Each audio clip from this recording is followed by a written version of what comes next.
Hello, everyone. Welcome. Welcome to Joleen's Happy Time Craftcast. I am so excited that you are with me today, with me and with my guest. I've had a lot of wonderful people here on the Happy Time Craftcast. This time I feel like I have like my first celebrity, which I am sure they will roll their eyes at me at saying that, but that's exactly how I feel. Mathew Boudreaux, known in the crafting community as Mixed Domestic, is a talented quilter and creative innovator based in the Pacific Northwest. They have a passion for textiles and design, and they have garnered a very dedicated following through their vibrant quilts and unique crafting workshops and techniques. Their work often blends traditional quilting techniques with contemporary aesthetics, showcasing bold colors and intricate patterns.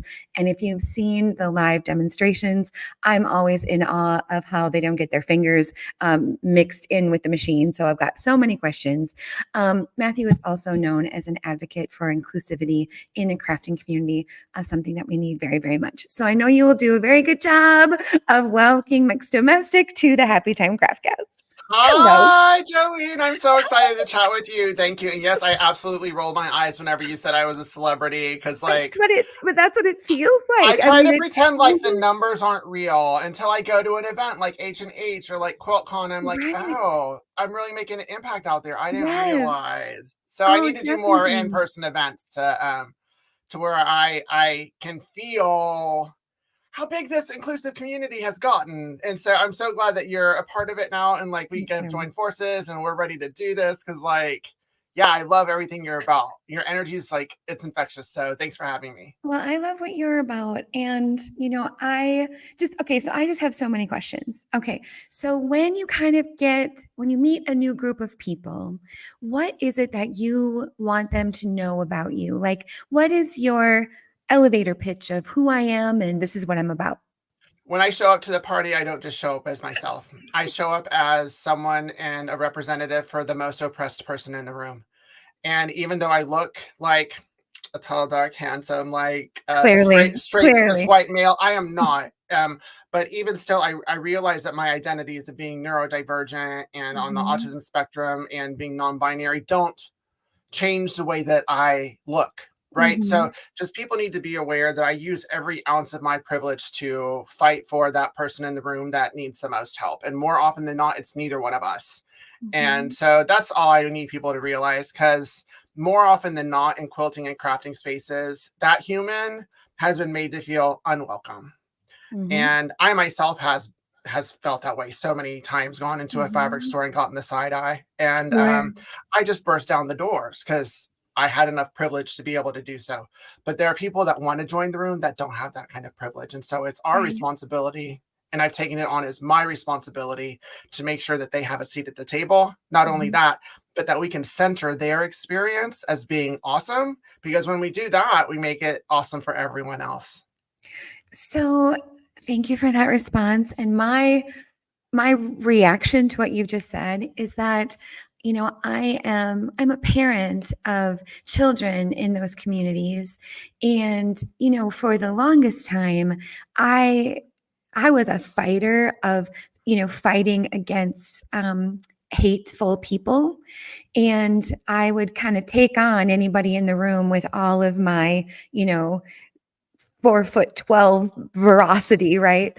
And and I learned after, a decade now that my energy is just so much better spent tending to and sharing my love with the people in that community.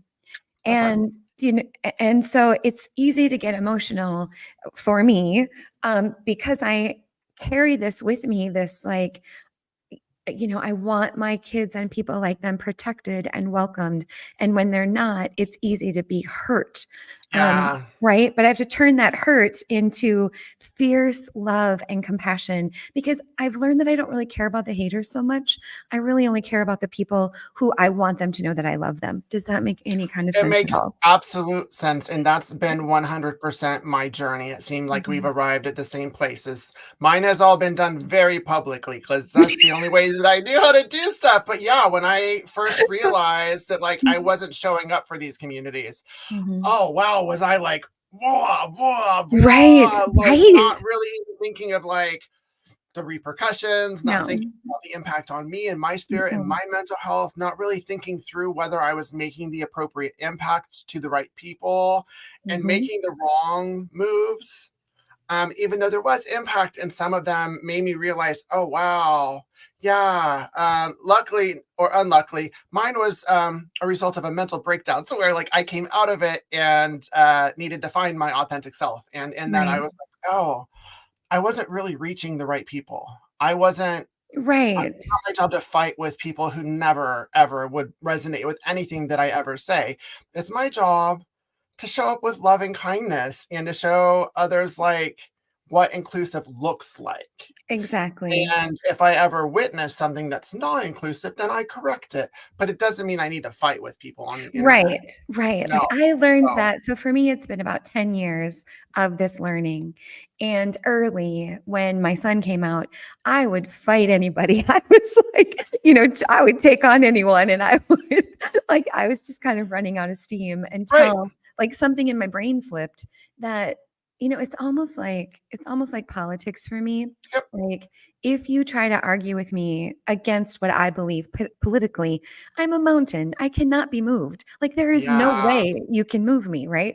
So that is like so much wasted energy Yep. to even try. Yep. So where is my energy better spent? It's better spent letting the communities I love know that I love them and that they are like so important to the fabric of everything that we do. So That thank you part. for how you show up. Like, I really Aw. appreciate that. Thank you for receiving me and thank you for how you show up because we're all making an impact whenever we do that. And I think that that is how we collectively shift.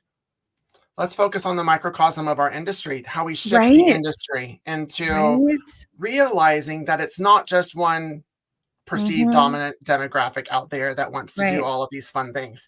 It's everyone. And my community is a testament to that because I've got an assortment of people from like young to old, different races, different Yeah. abilities, etc. Like the industry needs to shift and Well, realize that. and I would imagine, especially in quilting, I mean, I get it a little bit in my space of, mixed media. And the backlash I get more is, people kind of saying that the things I do aren't art. And, I take that with a grain of salt. But Right. but for you and your journey, like fabric weaving, like the discovery, the inspiration, the crocheting, you have a t-shirt that I love. And doesn't it say something about like, yes, I sew, but I won't hem your pants Yep. or something, or something like that. Yep. So like, talk to us about like creatively, like where did you start and where have you kind of landed lately? Yeah. So how I started was when I was a wee lad in Houston, Texas, with my family back in the 80s. It was a different time. And my mom had this epic craft room, not quite the same taste that I have, Fair, fair, but fair.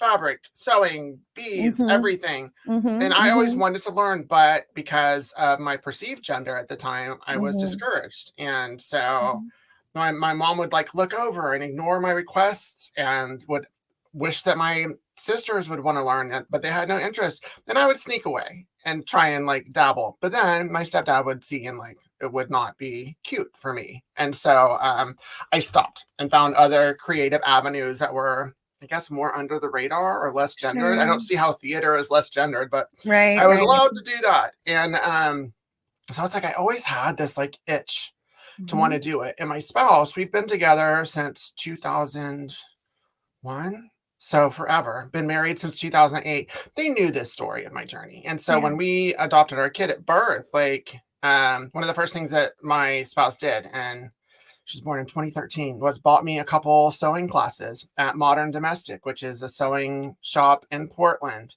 And I was like, oh my gosh, you remembered that. And one was an A-line skirt, one was pajama pants. And wow, did that uncork like I bet. everything. And I had tried to sew. I had a sewing machine. I made dreadful curtains. I just couldn't do it because I didn't have the inspiration nor the know-how. Right. But like with my daughter as my inspiration, it just like it was the stuff I was able to accomplish blew my mind. And I almost gave up because my first outfit I messed up, but I had bought some fabric that was Liberty of London fabric. Didn't Mm, didn't realize it's like really expensive. yeah. And so I was like, I used a pattern, I sewed it, it just didn't work. I was like, ugh, threw it in the trash. Then an hour later, I went and I took it out. I was like, I'm smart. Let me figure this Right. out. I took her measurements, I drafted something on my own, I sewed it, like put it together like a puzzle, and it fit great. It was a tunic instead Right. of a dress because I had less fabric. And that just taught me like, oh, I have the know-how. I can figure this stuff out. Mhm. Then I just kept doing next level projects. And then once I Right. realized that there was free stuff out there with brands, and I put stuff on Instagram, that just changed everything. And I made a woven Wow. denim trench coat for my daughter. It was the first Mhm. brand collaboration that I had with Art Gallery Fabrics. They sent me denim. And as a human that never feels worthy of anything and is just now learning to love myself, like I just wanted to show my gratitude in creating Mhm. something like really awesome. And so that one was the beginning of when my account started to really take off.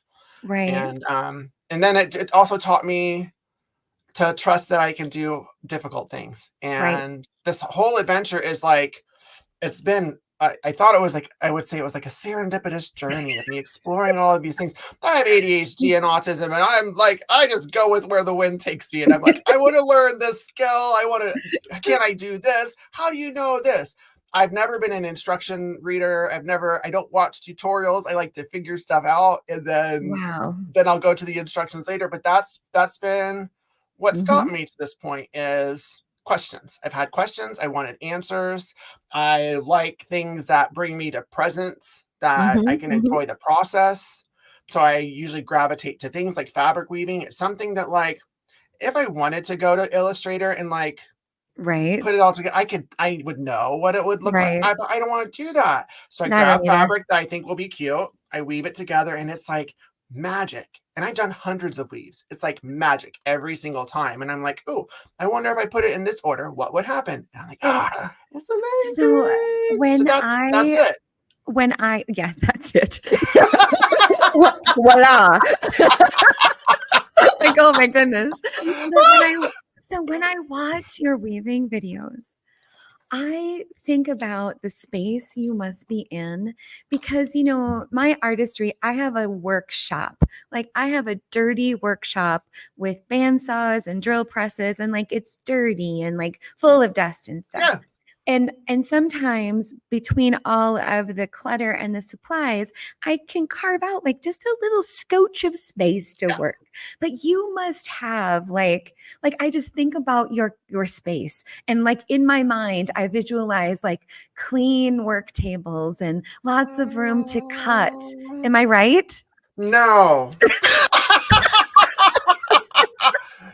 it's it's gotten closer to that only because now I've taken the business of mixed domestics seriously. And like Sure, I'm a sure. fabric shop now. And so like I have to cut Yes. fabric and know where everything is and keep it organized and all of that. To where I have more space. But no, a lot of my creativity is let me tunnel vision into this little spot where I can like Right. create and then just ignore the mess. But Right. now there's more of that. Okay. That's my vision. But no, like this, I can touch both sides of my room. I mean, not really. Like I need to stretch and like stand up, but Right. like 10 feet by But like but 8 feet, and I've got shelves galore. And then I have this space that I can craft on as a little table, my sewing machine there, and amazing. then that's that. I make the It's most out of every vertical it inch. clearly you do because when watching you, well, and like I said, well, let me back up. So just in case folks don't know, like where can they find you? Like you are on every channel, but do you have like a preferred channel or a priority Yeah. channel? So I'm in the Pacific Northwest, but don't come find me in real life. Right, right. um, Socially, do I have a socially. preferred channel? I've never put all my eggs in one basket. And I think Yep. that's why they've all thrived. Um, I'm active on Facebook.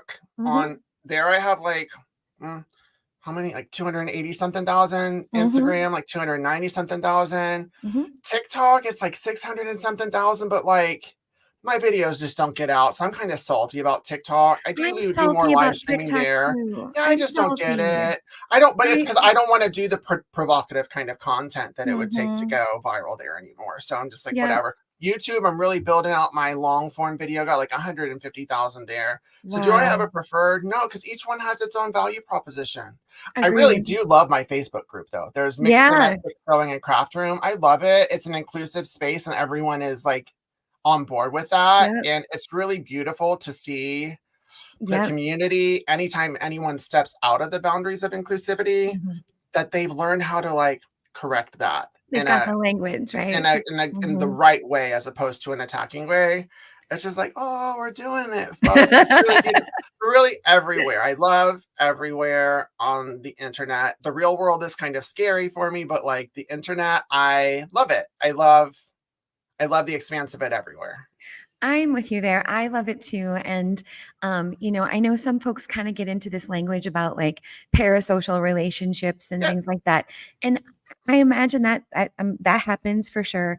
But I feel very fortunate in that my digital friends are my real life that friends. part. And I've been very, very lucky. And like you, I love it. I love them. I love it. And, sometimes, people come after me for whatever reason. But I really don't have to say much. I don't really Nope, say anything. The nope. people who love me champion me, and I don't have to worry about it. Yep, that part. It's like I've learned I don't need to respond Yeah, no, to I don't either. occasionally I'll like save one that I could do a video about, Yeah, but I won't like pop off on them. right. And for the most part, I realize these people, when they do that, it has nothing to do with me. It's Yeah, no. either they're jealous of my authenticity, which most of the time it's that. Right. People who aren't authentic do not like other people who are authentic because it threatens Definitely. their facade. And so I'm just Mhm. like, whatever. And But then yeah, it's like they're just people are just everyone's in pain and they're trying to yeah. put that pain elsewhere. And Mhm. I'm not gonna receive any of that. So Well, I think you might find the one that I get the most often kind of interesting. So what I get most often is I get all kinds of nonsense about my hands. Because yeah, wait for it. Because my hands don't match my voice. I have a sweet voice. I sound, whatever way I sound, right? But my hands are like the comments are working hands, farmer hands, my favorite troll hands. The hands don't match the voice, all that kind of stuff. But when I have a manicure and I am wearing fingernail polish and have my rings on, not one comment, not interesting. one, right? Interesting. That's Yeah. very interesting. Isn't it? And I'm like, if my husband stuck his dirty old mitts out here and did a tutorial, I don't think anybody would say anything. Like, I don't think there would be any kind of feedback about that. Well, But I get the opposite because right, my hands are manicured with polish. That like that's the main dissenting comment that I get. right. And it's like, and I just love that my community, they just are like, yeah, yeah, no, they just want Hmm. to wear nail polish. It's their Yep. thing. They like it. I've talked about it, but like, um, it's so interesting Isn't it? that people It want is. to comment on someone else's Right. appearance. It's just weird. It's I just know it's weird. kind of like mean girl energy from like Very. early 2000s, which I don't have any, like, I don't want to be a part of that, but I'm really lucky in that, other people will Yep. say those are the hands of an artist. But what I just don't get is it's like, I'm not like living up to the expectations of what you think my gender should be That like. part. Like, it just makes me And that's crazy. all it is. It's that once again, it's always projection. It's that Right. by Right. you not matching an aspect of you into Hmm. whatever that binary gender expectation is, that threatens them and it makes them realize that they feel the pressure of it and they themselves aren't. So instead of looking inward and being like, why does that trigger me? Oh, it's because there's Right. a part of me that doesn't fit into being a woman. Okay, so what is that part? Let me sit with that. Gaga. Instead of doing Right. that, people will be like, "Aha! Look at you! If we point the finger at you, then we won't look at me." Da, da, da, da, da.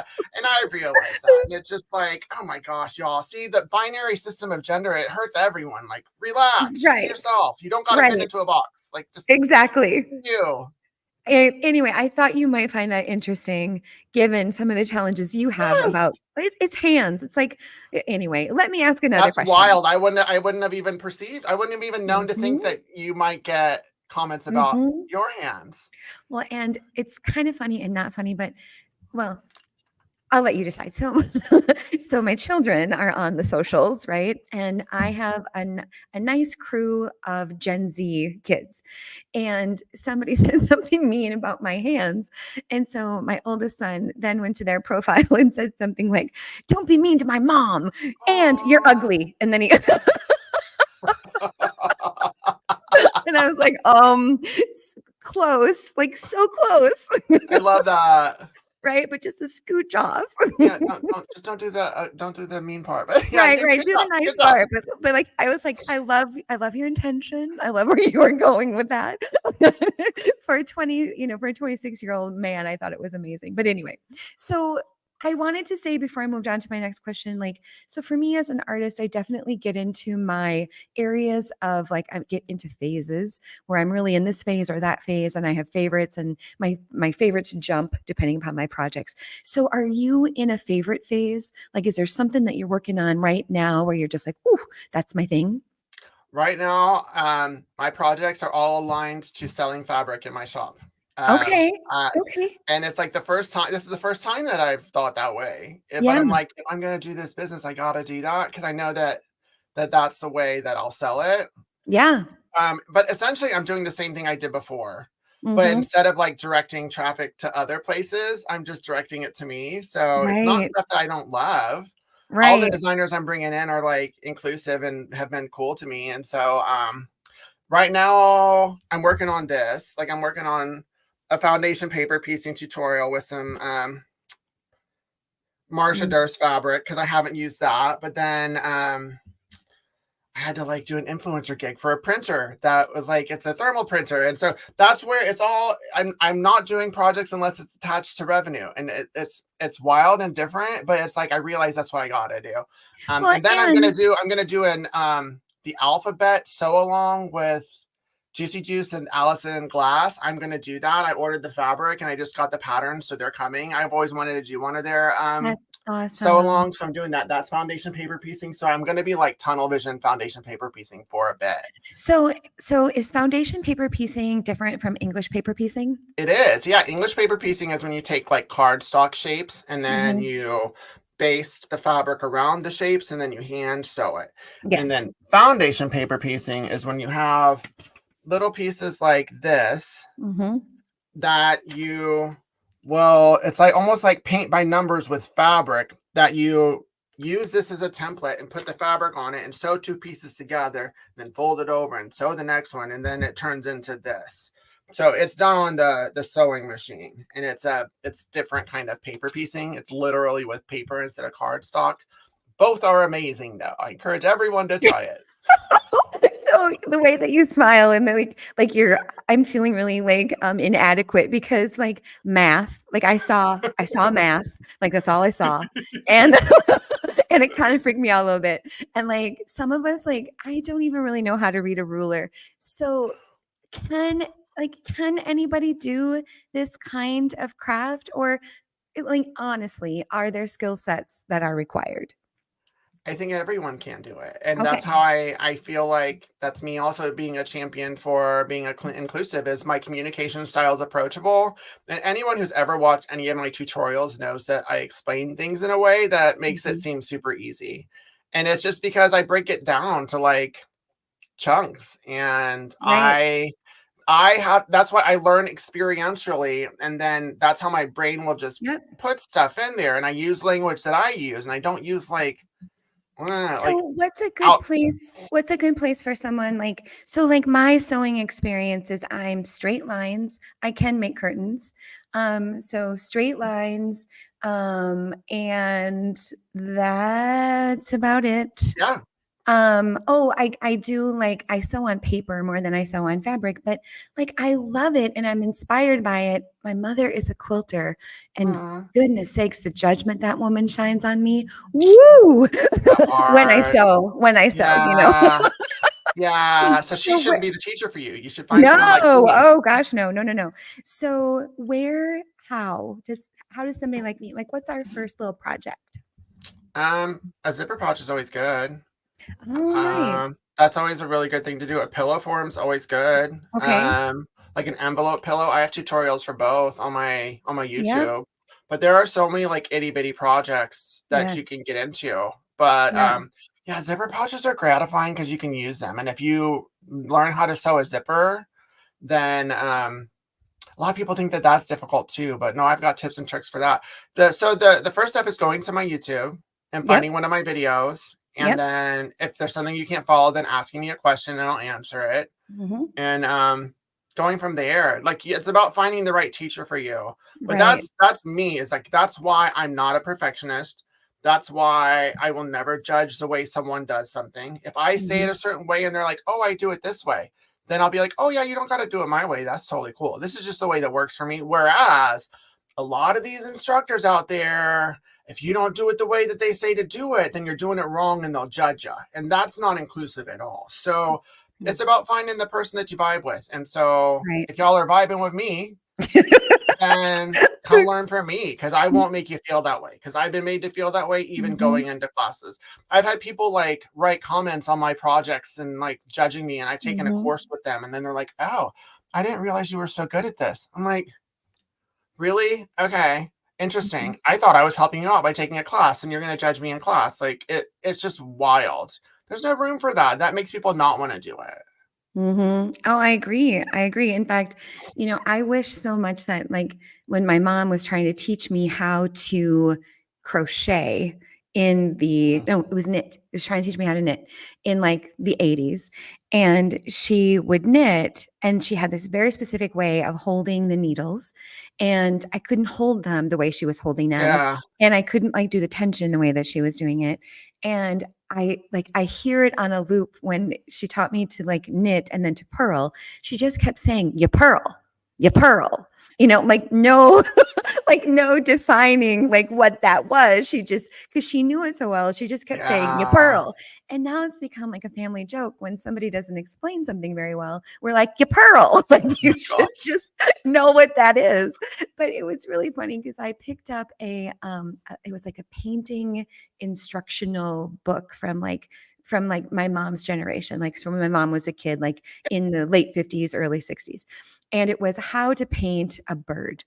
Mm, And it literally, I'm not kidding, it was like step one, get out your paint, make a smile. Like it was nothing, like it was not intuitive. It was like he took out the paint and then there was a bird, right? Like there was nothing in between. But when I saw that, I was like, another piece just fell from the sky. And I now know why my mom, who is, of the boomer generation, yeah. she can't break it down because it was never broke down to her. Right. She was just like, you pearl, you pearl, Matthew. You pearl. Pearl. I mean, that's not everyone who can do can teach. Right. Oh, for sure. For sure. And that's I mean, not to focus on a generation, but it's like Right. that's there was a lot of that kind of, "Ugh, why don't you know how to do this?" And Yes. then shaming if you don't know how to do it, but then not Right. really like the breakdown of steps on how to do it. For Yep. anything, for anything. That was my experience as a kid, Mm. was like, "Oh, so I'm just supposed to already know how to do this, but you haven't really sat down and taught me how to do it? Right. Got it. Got it." Yeah, Right. so But I love what you're saying about find instruction and demonstrators that fit for yep, you, yep. because like even so, my friend Hannah, who's been here on the show, she does embroidery and she gets all kinds of nonsense about what the back of her work looks like. And to some people, right? Like to some people, that's really important to have this beautiful back. The back is as beautiful as the front. But then to other people, you put a piece of cotton batting over it, whiz, bang, boom, Bob's your uncle That hanging part, on the wall, and you're done, right? that part. So I think it Yeah, just really depends upon like the way that we're trained for some of these things. that part. And you have a language that I love. Talk to us about your 95%. Yeah, I'm a 95 percenter. Is that for me? Everything I do needs to be joy filled. Of course, it won't be. There's cuss words, of course, occasionally in projects. Like it just happens. But like, I really want it to be filled with joy because I feel as makers and creators that for me, anything I make, it traps the emotions that I felt when I was Mhm. creating it. And I just don't want negative emotions trapped in it. And so Right. my perception is that if you strive for 100% perfection instead of 95% perfection, that final 5% steals your joy. And I don't want it Mhm. to steal the joy because I'm not really as caught up on the final result. I want to know that like the tens or hundreds of hours was a good time for me. And Right. so it's not really about the affirmation of the final thing. That's why it's like I'll share it and be like, but like really, I'm just ready. I'm moved on to the next one because I want to find my next joyride of fabric or Right. yarn. And so that's my rule is like I don't want anyone to strive for 100% perfection. Like Right. I'm not I making these things for like an exhibit. I'm right. making it for like fun. Right, exactly. I definitely have a philosophy in my work about like muscling my way through or like just figuring it, like making it work, like just shoving it in there Yeah. until it goes the way that I want it to go. So, I mean, so what are you working on right now, like creatively, artistically? Like, what's your project of the moment? I have a long arm upstairs. You So do. I do. I Oh partner my with Handy goodness. Quilter because a lot of my newer partnerships with brands, I want it to be in alignment with what I preach. And so I Right. like Handy Quilter. They're great, but then also they have affordable entry level like machines. And so Sure. I've done 3 quilts on it. And so I have my ebb and flow on point quilt up there loaded. I finally figured out how to load it right. And then I'm like, I don't know how I'm gonna quilt it. And so it's like I'm trying to Right.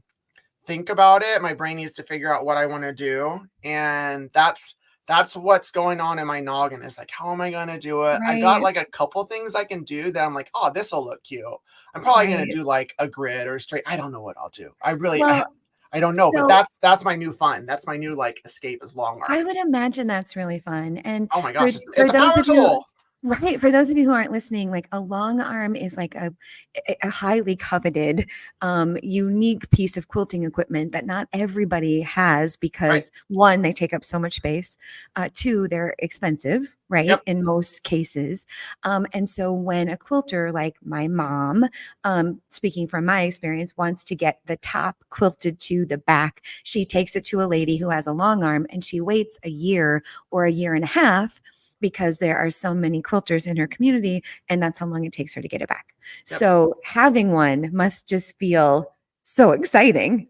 It's so exciting because I can make more Yeah. quilts now. And like I don't it's kind of spendy to go like get stuff quilted. Yes. And it's like a new fun thing for me to explore. And then that Right. might be a revenue stream for myself where I long run for other people. Right. I mean I'm not focused on that right now, but Right. yeah, Right. Right. it's real cool. Like knowing that like I can finish it from beginning to end. And Mm-hmm, even if I just mm-hmm. wanted to go back and forth with a straight line, I can do that and like get it done. It's really cool because I'm able to It finish sounds things a cool. lot faster than quilting on my domestic machine. Yeah. Then it's fun. But yeah, it took up like half my bedroom. I put it in my bedroom. I had to get rid of my Peloton. Oh, I'm so sorry. Oh, but I made room for it. And so, but oh yeah, it's I feel like I've joined an elite club. I know. I almost feel like I should say congratulations, because that's like a really big deal. It is. Right? Like that's huge. Yeah, That's exciting. it's a big deal. Well, so let me tell you what I'm working on. So I got a new drill press. Thank you very Oh, much. And everyone. right, right. Thank you. Thank you very much.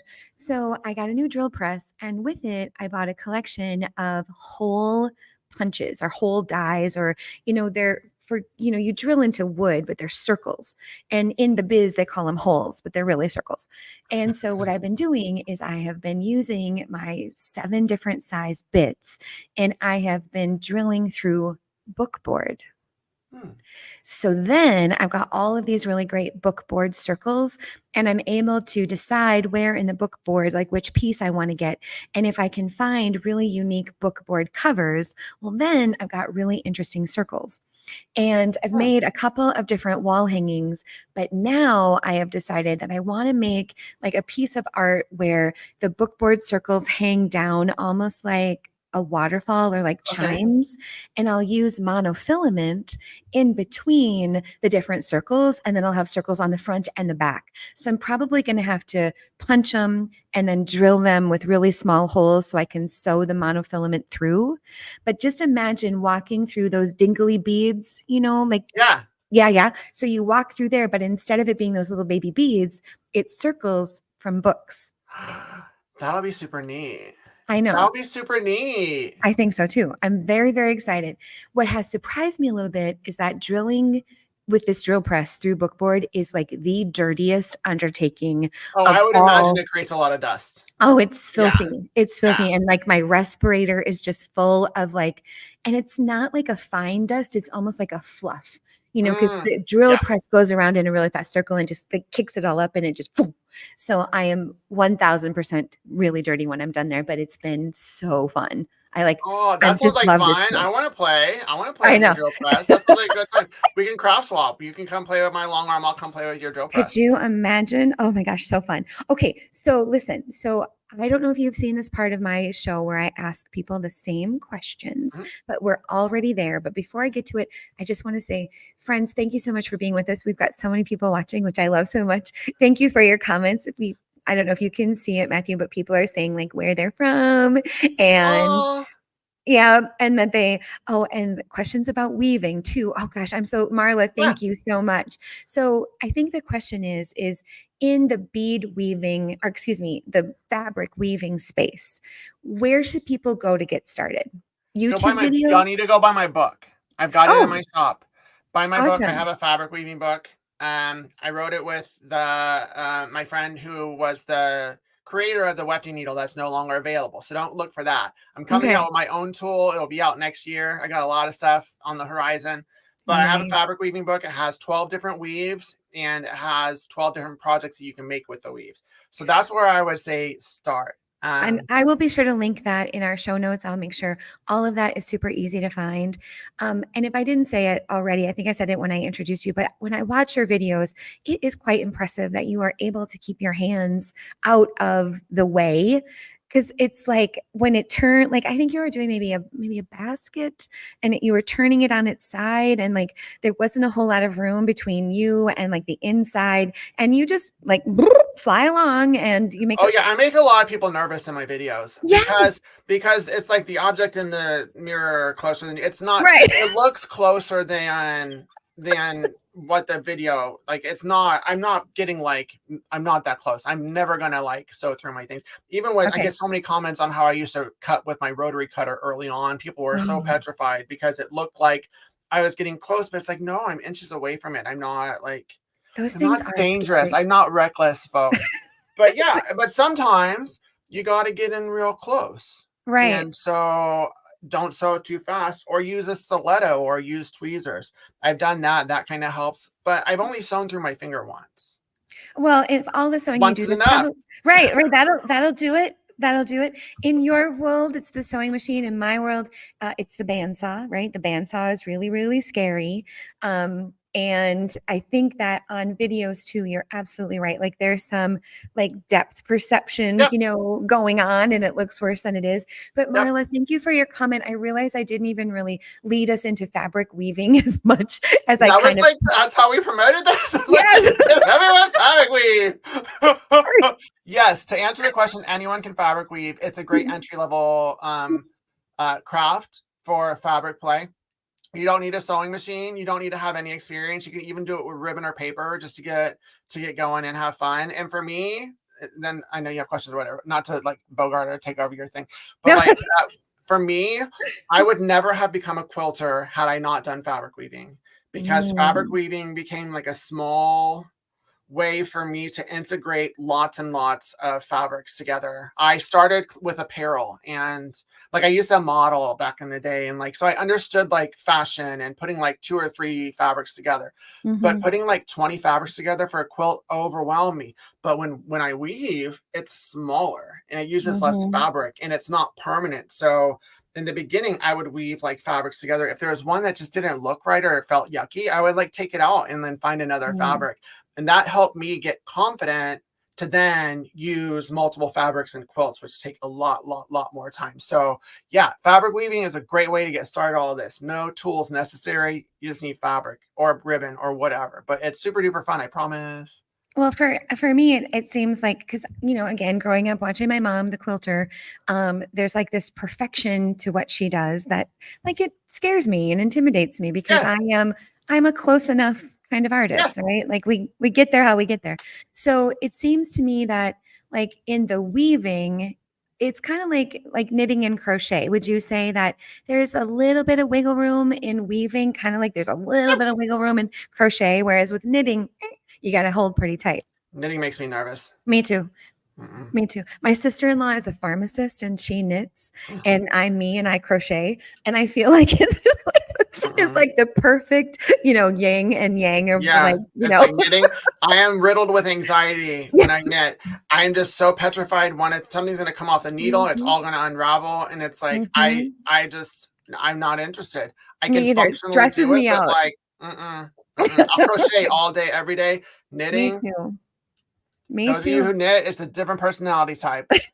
That's what we say in our family. It's like the scientist knits and the artist crochets, and like that's just kind of how we like make the line in our family, you know? And it's okay. It's Okay, totally we need okay. all of us out there. We need all of us out there. That's right. That's right. So, okay, so how about this? So, what is your favorite word? Oh, uh, 2 words. Okay. One is joy. Love it. I just love it. I think it just a great simple word that we all know what it feels like, and we Mhm, don't spend enough time trying to seek it and mhm. control it, and we get distracted from it. But wow, I prefer joy to happiness and like all of that. I joy, joy, joy. And it's a weird word. I like the word paradigm. Oh, When I first learned the word in high school, I used to pronounce it paradigm. right. Because it's paradigm, until the Mhm. teacher was like, "What are you trying to say there?" And I was like, "Paradigm." And they're like, "No, it's pronounced paradigm." I was like, "Oh my god!" Oh, So I I love just like that. that for the story of it. It's just an interesting word to me. Right. Right. My little brother, when he was, like in middle school, he was talking about his favorite album. And he said his favorite album was the Hystera album. And he meant Hysteria by Def Leppard. Cute. And so and so I love that word because like you, I have that story about what Tommy was talking about when he was like, 12 years old. My actual favorite word, though, cannot be said. Oh, it's one of those. Gotcha. Gotcha. I just Gotcha. love it. I know, right? It has so many applications, right? Like so many. Joyful, like it's the gamut of emotions in my So experience. many. Yeah. Least favorite So, word. do you have a least favorite word? Mm. I mean, it could be like, well, it's like I know that people like moist. People hate that word. Right, And there's some right. people that just have like a physical repulsion to Right, that right, word. right. I do not have such. It's like it's an accurate word. Yeah. I mean, probably Yeah. hate, because it's just there's too much of Big. it. I hate Yeah. it. I Yeah. hate. It's yuck. I I don't really like words that are like a sound, or You don't like like the onomatopoeia. right, like I don't like the ones that just it's not the moist. I don't mind the moist. It's more like a Bugari sound. Okay. like a hawk. Oh, okay. more like that. Yeah, that Okay. one. Okay. That's That the one. one. That's That's the cute. one. Okay, so what about this? So this is really important. What is the best kind of sandwich? Oh, well, there's this place that we go to in Portland. It's an ice cream shop. What's it called? Ooh, Sugar Pine. But they have food and it's farm to table. They yeah, have the best grilled cheese. That's like 4 cheeses made in a waffle iron. And it's just like, oh, with nice. the right tomato soup, it's just amazing. That sounds really good. That's a sandwich I can like get behind. Yeah. I was gonna say ice cream sandwich is probably the best kind of Oh, sandwich. I mean, I didn't know But that was an option. lately, right? But lately we've been putting pickled onions on things. Do you ever do that? Like a Pickles? pickled onions. No. Oh yeah, yeah. So like a red onion in a jar with vinegar and sugar and whatever other magic goes in there. And then you shake it up and it turns the onions like a really bright red. And then Okay. you can put in something kind of spicy. Oh my gosh, it changes every piece I of bet there's a toast. salad at Panera Bread that I get that has it on it. Their green goddess salad has pickled onions on. They're like amazing. I don't like Right. onion generally, but it's like, ooh. Oh yeah, That's yeah. good. You pickle it and it makes a cute little garnish and it tastes delicious. We just had them yesterday, so I think Mm. that's why they're on my mind. So, okay. So what does being an artist, crafter, maker mean to you? Creating something. It's like taking something out of your brain and making it and manifesting. It's the ability to manifest something from Yeah. creativity. There's no like you have to be elite or Mhm. it's like Mhm. we all can be artists. We're all artists in our own right. And I think Right. it's just there's a lot of judgment Mhm. and gatekeeping to like what makes art within any Mhm. niche. But like Mhm. that's what it is. It's just being able to manifest and create something. Mhm. Anything. It doesn't matter. Right. That's it. When you're not making and creating, are you thinking about making and creating? Like, Yeah. yeah, me too. All the time. Yeah. Yeah. Yeah, yeah, yeah. Mhm. I'm When I'm always not when I'm not stressing about something. So right. those are my circles of thoughts. It's like stressing about something that hasn't happened yet. What am I gonna create? Those things. Right. Yeah, yeah, yeah. Right. Yeah, I'm always thinking about kind of like my next big installation or like how can I push like I want to practice my creativity and I want to, grow and try new things and sometimes like I have an online craft club and my craft club it's a subscription and they get one kit a month and then we make the kit together here on StreamYard and it's awesome and I love it and I love it so Oh, much. Right. But sometimes people leave my craft club because the projects are too complex or they take too much time. And I appreciate the feedback, but it's really okay because that's not what I do. Like, I'm not a 5 minute crafter. I'm not a dollar store crafter. Like, yeah. I really like to think about it and, make something that, like my circles, like I've not seen anybody do the circle thing Yeah. before. Right. So I just love the process of experimenting, trying, refining, and then like coming up with my way to do it. Yeah. Do you do that too? Same. I'm the same. I probably Mhm. have like 30 ongoing projects in my head in Right. different stages that I'm trying to, and then it's like once I'm like, oh, that's how I'm going to do that. And then I'll go do Right. it. And like, I literally have 200 works in progress. No I know. exaggeration. They're just, I put them in storage finally. I was like, let's just start fresh. I have I have a I have a bin in my workshop and like the label on it says work me. Like work me. Like I'm just like Love it. halfway, not the whole Yeah. way. So I just put Yeah. it in a bin. Absolutely. I totally understand that. Okay. Oh, we already talked about that one. What sound or noise do you love? Oh, two things my daughter's laughter and Oh, then my dog's snoring. oh, that's so cute. That's so cute. I love both of those things. I love listening to my adult children laugh and interact when they don't know that I'm doing that. Like I love the little peep show of When like you're being a voyeur on the lives of your yeah, community. yeah, of I get like that. just listening to them be Yeah, awesome and yeah. be awesome with each other. And it's so selfish, but I'm just like, look at what I did, Matthew. I made these really great kids, like it's Same. It's like I was just looking at my kid and she did this amazing thing. And like, yeah, oh yeah, back to me. I did yeah, that, yeah, yeah. totally, totally. So, what sound or noise do you hate? Ooh, like not nails on a chalkboard, but close to Uh, that. like Like, that idea. Mhm. yeah, like plastic or Oh, you oh, got it. You got it. You found it. oh, um, oh, it's like cheap acrylic yarn on a cheap acrylic hook. The Oh, that squeaking it squeak. makes The that just like squeak. I'm like, oh, it Yes. body revulsion. I can't. I I just know the squeak. I oh, I know the can't. squeak of which you speak, and I agree with you. It's icky. I don't like it. It even like it's a sound that has a feeling, Yeah, it's like right? oh, Because it you just can imagine what that like oil, right? Acrylic, like oil, petroleum, right? What that feels like coming through your hands. That's a mhm, good one. That's a definite good thank one. you. I So, I live here in my retreat center. So my bed and breakfast We sleep 16 when people come here for events, and we have a commercial kitchen. And I always kind of dreamt that my kitchen would be this lovely, charming gathering spot to have a cup of coffee, and it would just be so quaint and wonderful. My kitchen is awful because we have commercial equipment.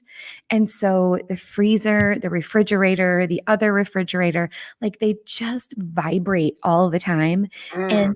And I mean, poor me, we have marble floors, but it hits the marble floor and it just psh. So every day, all day, my house sounds like a compressor room is what it sounds like.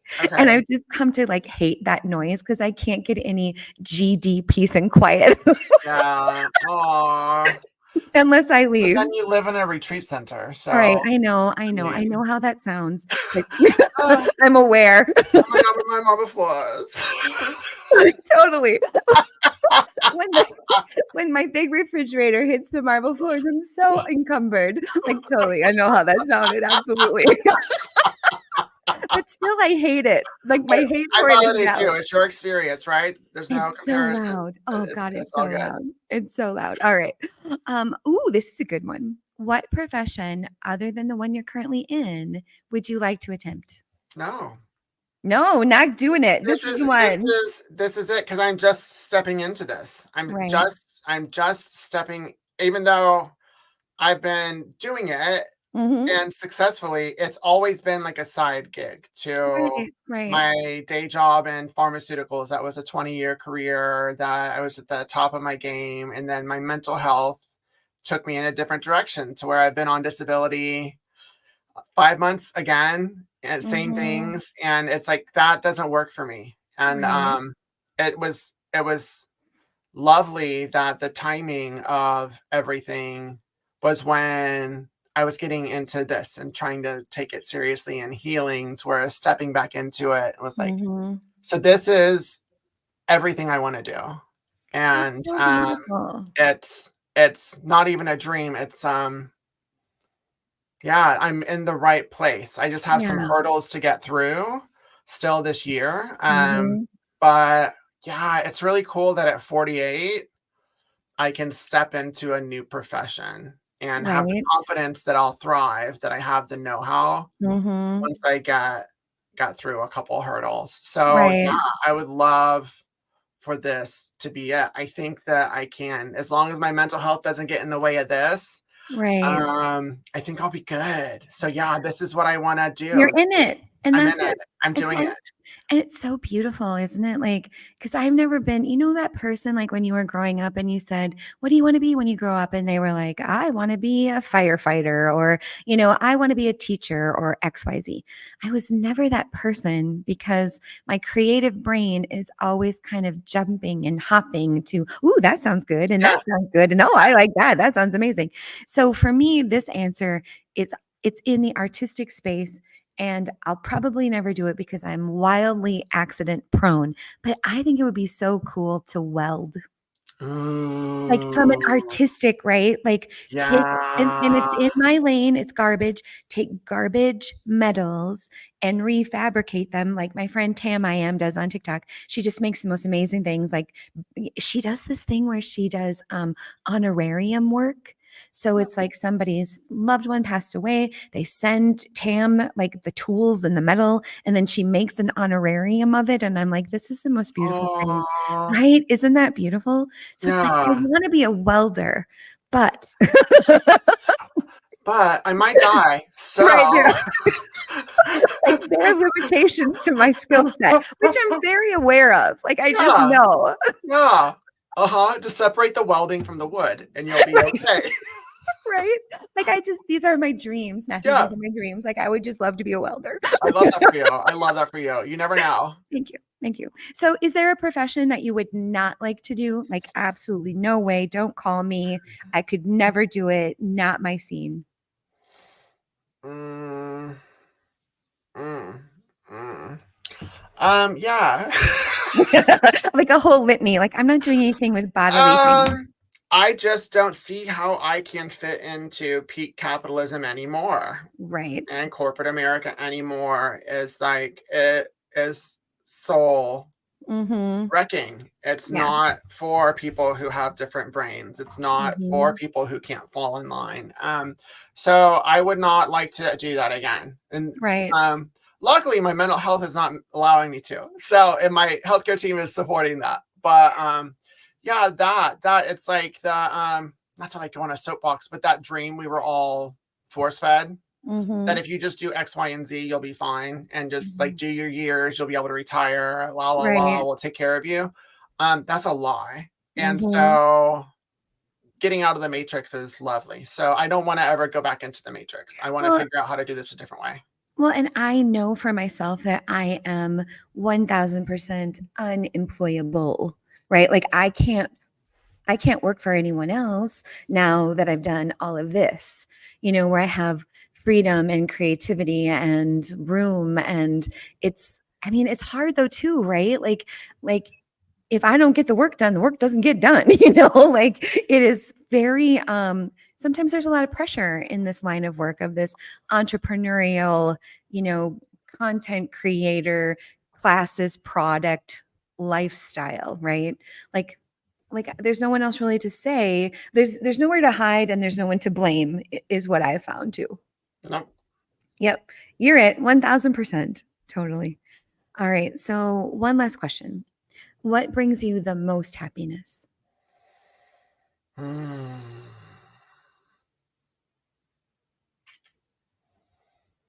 Being able to find a moment of presence to where I'm not distracted by everything and I can Mhm. just be in the moment brings me the most happiness. If my daughter is a part of that, it's even more amazing. Right. But really, it's once I can get out of my brain and just be present. It's a big reason why I do craft and sew, Mhm. quilt, and all of that because those things do Mhm. that. But even then, it's like a lot of times I'm in my head when I'm doing it. So if I'm able Mhm. to like find presence while I do that with my Mhm. daughter, oh, that sounds like a dream. It's so beautiful. So beautiful. I love that. Thank you for sharing that with all of us. And I love how it looks like it feels on you, if that makes sense, Oh, right? thanks. Like watching you describe it is beautiful, right? Like Thanks. I love that. It was a very generous thing to share with all of us. So Oh, thank thank you. you. Thank you so much. And can you believe it? Like we are out of time. That's how fast. Right? Whoa. That's how fast an hour goes. So before we say goodbye, can you just please remind everybody, and I'm going to put it in the show notes for sure, but like, where is the very best place for our listeners to find you? If they want to connect with you today, they should go where? The best place to connect is probably either Facebook or on Instagram. Both of Okay. those communities, I'm active. I do read all of the comments. I do. My DMs get a little full, so I'm not able to read all of them. But even Mhm. that's the best way. The best way to interact with me is probably my Facebook group because it's smaller, and Mhm. so there. But really, yeah, anywhere if you Google mixed domestic, that's the best way. The best way is to go to my shop and purchase something. I forgot. That's a great ending though. Like I forgot to tell them about you have a little thing for them. What do I have? Oh, I'll put it in the show notes. Like It's a code.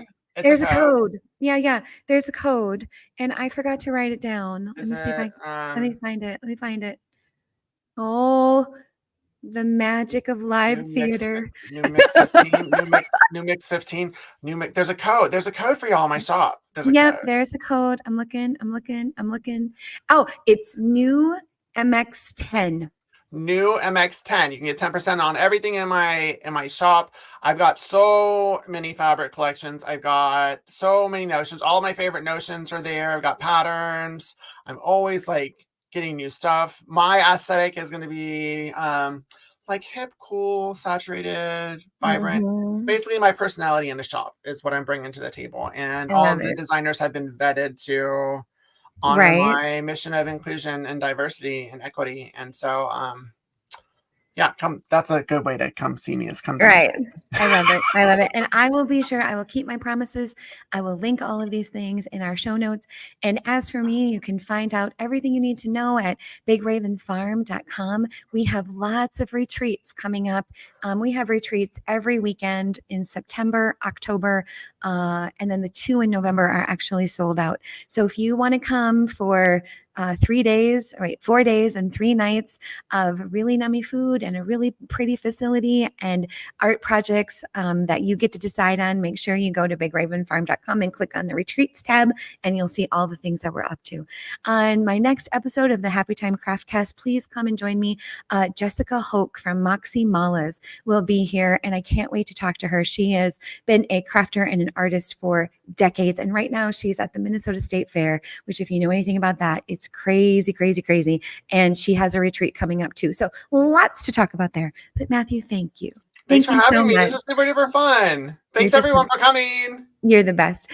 And for those of you who've been with us live, thank you so much for being here. And we'll see you next time on the Happy Time Craftcast. Bye, everybody.